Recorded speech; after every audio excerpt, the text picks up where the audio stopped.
do you think that they're so reluctant to just listen to the evidence and look at the information and consider the possibility that maybe there had been an ancient civilization? Because it upsets the standard timeline, the standard story, and it also upsets a lot of people's concept of progression. And I talk to so many people that think that we are the end-all and be-all, we're the best that there ever has been. Well, maybe we are in terms of certain types of technology. But I would argue that there is a not-so-remote possibility that they knew things that we don't know, that they may have understood things that we don't understand. And I'm convinced that we do have things to learn from the ancients. And I'm not frankly convinced that we're at the highest point when it comes to certain aspects. We might be at a high point with certain types of technology, but I'm not convinced that we're at a high point when it comes to stone construction. Oh, certainly not with stone construction. We don't think of it as technology because we think of technology as being something that's electronic. That's right. That's right. And there are other technologies. Yes. They knew a lot. So there's a real resistance, I find, among a lot of my academic colleagues to want to even suggest that people could have known things in the past that we don't know now. The Art de Triomphe is made from 36,695 cubic meters of limestone and weighs 95,407 tons, or just over 95 million kilograms.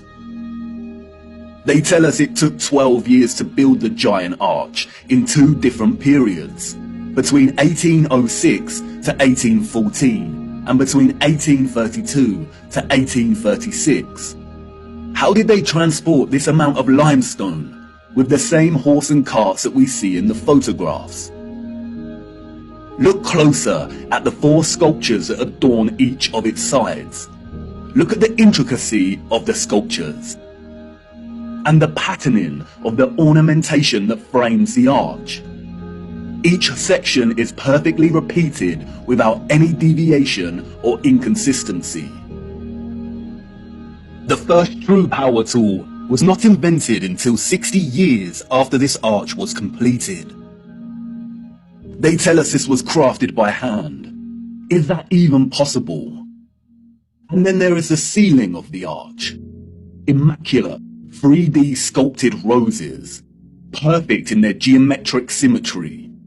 The nuance of the detail and finesse of each petal and cross-section borders is overwhelming. Look at the rest of Paris during this time. Again, a plethora of unbelievable, gigantic and magnificent structures. The city's infrastructure glorious, and the people and their means of transport primitive, unsophisticated, and seeming not at all developed to the point of producing a city like this. The roads are improperly paved and uneven. They are dirty and muddy. We also see buildings during this period in which the architecture aligns with the inhabitants. Buildings of misshapen proportions, less developed and refined, charming in their own way, but coarse in their use of wood and plaster. This is exactly the type of architecture we expect of a generation of horse and cart. A generation ignorant to the discoveries in technology that would follow in the years to come.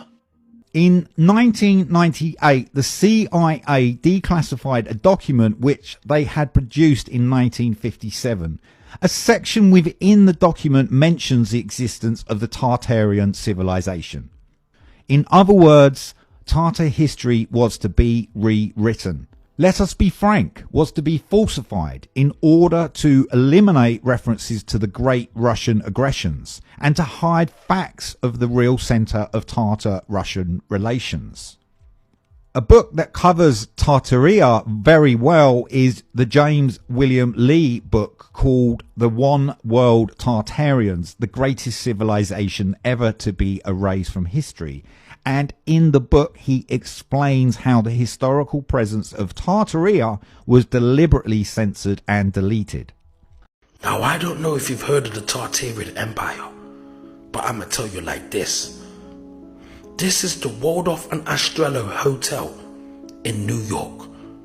And they say It was built in 1893 with just a hammer and a chisel. So this is the story that they're given. A couple of millionaires decided to build two mansions side by side, then later converted it into a hotel. Now the problem I'm having is, where are these millionaires coming from with all this equipment? You're talking about a time when resources weren't so easy to come by. I don't see no construction photos. I don't see nothing. Do you know how much manpower you would need to build a structure like this? Do you know how many hammers and chisels you would need? And I know what a lot of you are going to say. They had slaves back then. Are you trying to tell me every slave was a master bricklayer, was a master mason? Come on, brother. But surprise, surprise, that building is no longer there. They knocked it down to make way for the Empire State Building. Because any Tartarian building is made with ancient tech and are built on ley lines. So there's no surprise when they knock it down and build their own structure right on top. Tartaria, the largest, most advanced worldwide empire in history, intentionally destroyed by the Satanic Cabal. What's intrigued many of us researchers is the declassified document by the CIA which mentions the deletion of this country's history, although its remains are still everywhere. We've been indoctrinated with a false historical timeline. Our knowledge was erased and forgotten. These buildings were used for harnessing the ether and converting it into free energy. Their boats ran off free energy. The columns were electric, and the cathedral domes and towers were power stations for transmission of clean, free, and wireless energy. Later on, the parasites put crosses and other religious symbols to conceal the original purpose. Life back then was of community, of oneness, of health, and of technologies hidden from our timeline. Oh, we've got your ass.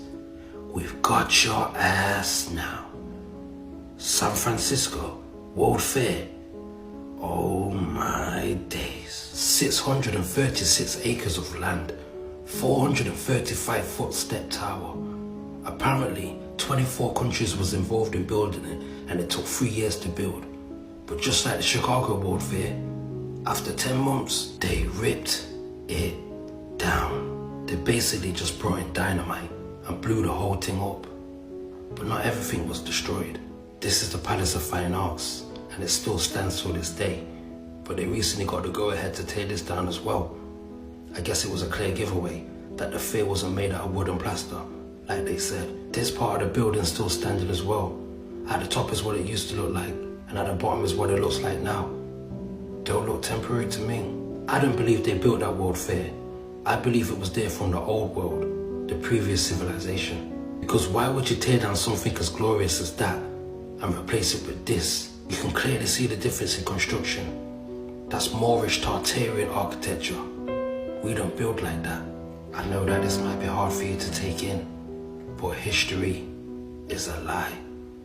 Unbelievably, President Vladimir Putin in 2013 made Tartaria maps public, and in 2017 he also gave a map created by William Blair of Tartaria to the former president of Tatarstan, also known as Tartaria. So how did William Blair have such a clear picture of this country if it didn't exist? We learn about the famous Egypt, the Persian Empire, the Ottoman or Roman empires, but all of this history is small in comparison to the Tartarian Empire, unless it isn't true and it's just a myth or a story. But you can find too many documents that state this region certainly did exist. The landmass and territory called Tartary and Great Tartary was an historical location in northern Asia that existed between the Caspian Sea, the Ural Mountains and the Pacific Ocean. Tartary was a blanket term used by Europeans for the areas of central, northern and eastern Asia, as these parts were largely unknown to European explorers.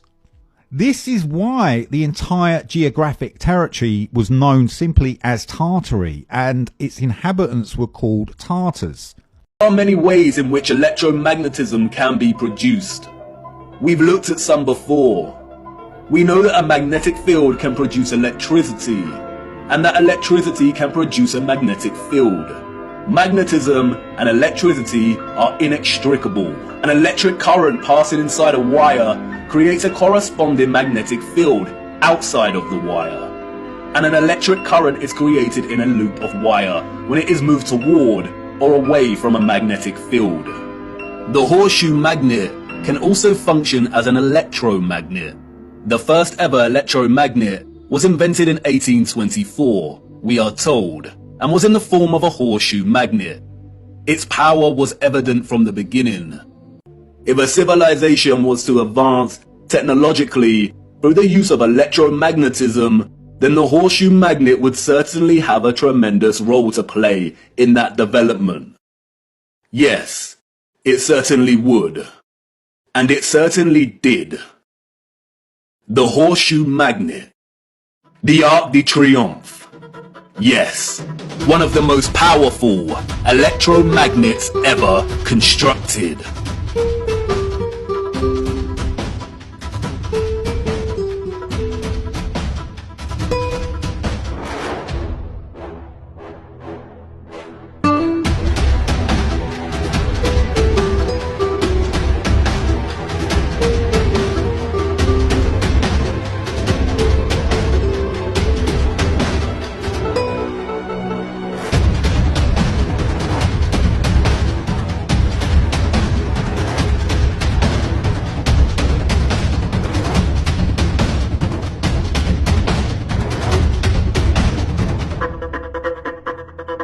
Je connais une blonde, il n'en est qu'une au monde.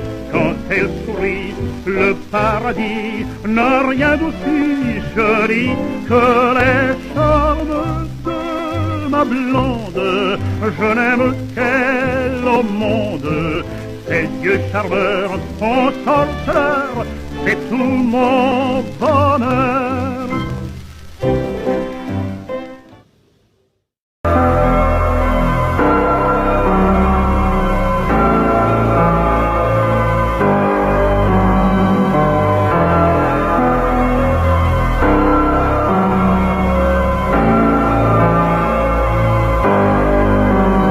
Why do we see no wires on the pylons of the old world? Today our streets are filled with these pylons with wires, but the ancients seem to have no wires. In fact, they were harnessing free energy. Have you ever noticed the metal bulls which are on all of the ancient buildings?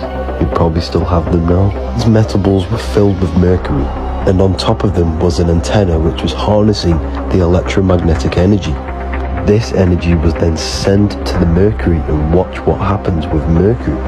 This would cause the mercury to spin and create free energy.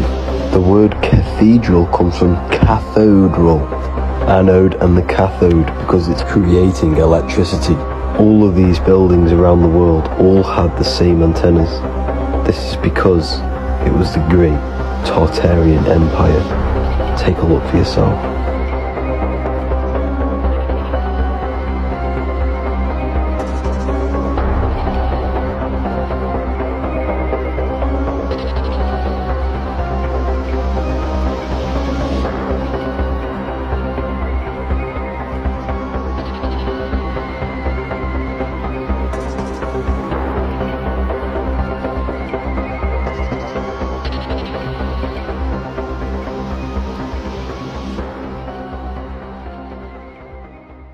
Some electrical function, perhaps free energy, perhaps healing, perhaps defense mechanisms. Exactly what? Uncertain, but definitely this mercury, along with these metals, having some role in what seems like technology of the ancient world, of the old world. And I've never really heard of this red mercury. This is new to me. and I did do a little bit of research after this video, which I'll share with you. But from my understanding, this red mercury is found in thermometers, and in the case of this old television, as we can see here, this looks like some kind of 1970s or 80s portable television, and red mercury appears to be used as the antenna. And here he takes it apart, and we can see down here that he pulls out this little tube here, and it has red mercury. And I did show a video once translating a Russian documentary showing the power of mercury and its ability to enhance the reception of antennas. And so now here in this old school television, we see this red mercury being used in perhaps the same way to enhance the reception of this small portable television. Very interesting. I'd love to hear your comments on this red mercury. Then he tears apart another kind of apparatus, and after peeling away the insulation, we see again red mercury, and he snips the wires. And now I'm going to show you the applications of this red mercury. First of all, it shuts down cell phones upon a close proximity. And next, what was really interesting is that it has the ability to repel garlic, or garlic repels it. So it doesn't seem to like garlic. For some reason, they produce a counter force to each other. And very interesting. He shows many examples. But this one here was very fascinating. What he does is he sets up a mirror, and I'll leave the link to this video. And here he sets up a mirror behind it, and he drops the red mercury on it. And first of all, the red mercury does not have a reflection. Very interesting. And here he's pointing out like a Ancient alchemy, red mercury, gold, garlic, in a mirror, so let's talk about it. Red mercury and gold isn't the key element behind the ancient technology of these advanced architecture. As we can see here, red mercury is repelled by garlic and attracted by gold magnetically. When a mirror is placed beside it, colorless in the mirror, it has no reflection. It gives off free energy, overheats the metals that it comes in contact with. Many electronic valve devices have RM ampules found in the throat of the ancient Egyptian mummies, so it has healing prosperities, it has health benefits. Is it vampire blood? Well, no, it's red mercury. The whole vampire blood repelled by garlic and them having no reflection makes a little bit more sense now. So we know these ancients used red mercury, gold, copper, and iron. So if we have copper and iron in our blood, is it possible that these controllers have red mercury or some blood magic with alchemy?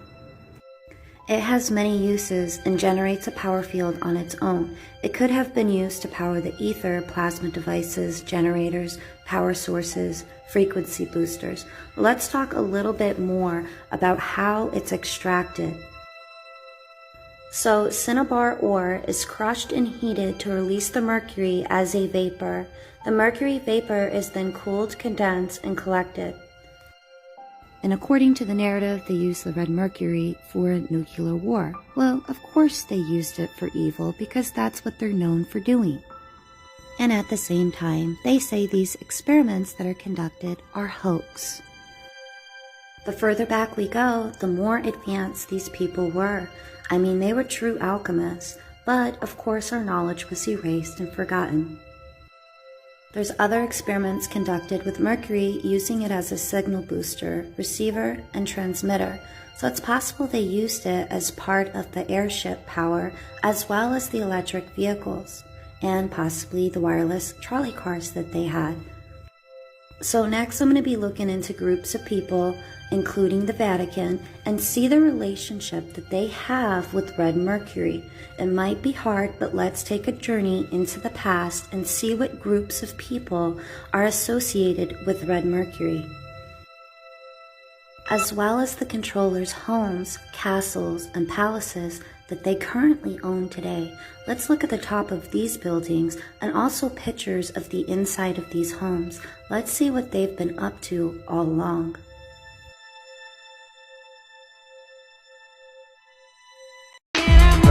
Some of the smartest dummies can't read the language of Egyptian mummies on a flag or a moon, and can't find food for the starving tummies. Pay no mind to the youths, cause it's not like the future depends on it. We'll save the animals in the zoo, cause the chimpanzee them a make big money.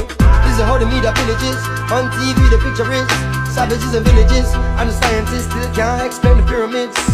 Evangelists making a living on the videos of ribs of the little kids, stereotyping the image of the images, and this is what the image is. We born not knowing, are we born knowing all? We growing wiser, are we just growing tall? Can you read thoughts? Can you read palms? Can you predict the future? Can you see storms coming? The earth was flat, if you went too far you would fall off. Now the earth is round, if the shape change again everybody would have started laugh.